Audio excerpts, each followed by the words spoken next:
but since he can't be bullied he should go. It jumps again to Chung doing push-ups with 2 other students on his back. He gets to 999 then struggles, but manages to get to 1000 with them on his back. Gil-soo asks how the hell he is a high schooler. Chung asks him if he has something to say. Gil-soo says he has a question about the fighting arena. Chung asks if he has another skill besides vomiting. Gil-soo says that's not it, and he wants to say he cannot fight in the arena. The students are speechless. Chung asks why, saying he wasn't injured yesterday.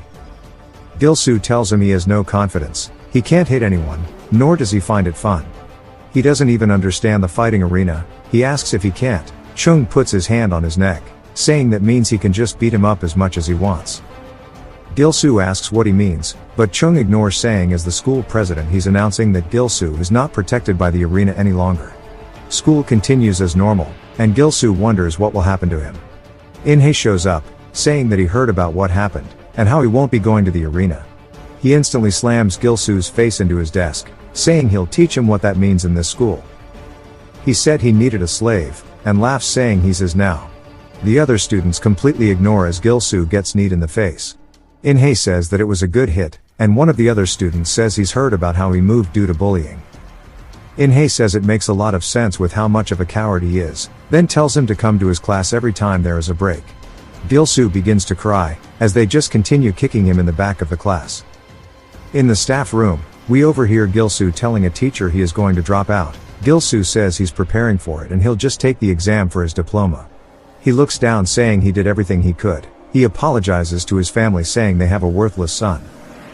He begins to walk away from school, saying now his school life is over. As he exits the gate, Chung asks him why he's not fighting, and tells him to explain it to him. Gil-soo is hesitant, but looks down, saying he's sorry, since someone who is crazy about fighting can't understand how he feels. Gil-soo says he has trauma from violence, and was severely bullied. But now he just wants to give up, saying he's done what he can. Chung puts his hand on his shoulder, saying he's more pathetic than he thought.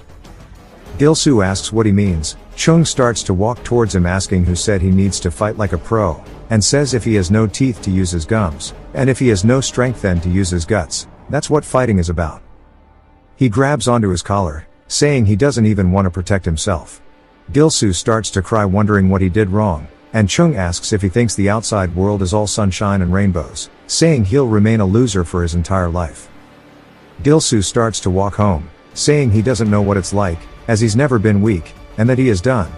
As he's going home, In-hae says he's heard he won't be coming to school starting tomorrow, and laughs while grinning.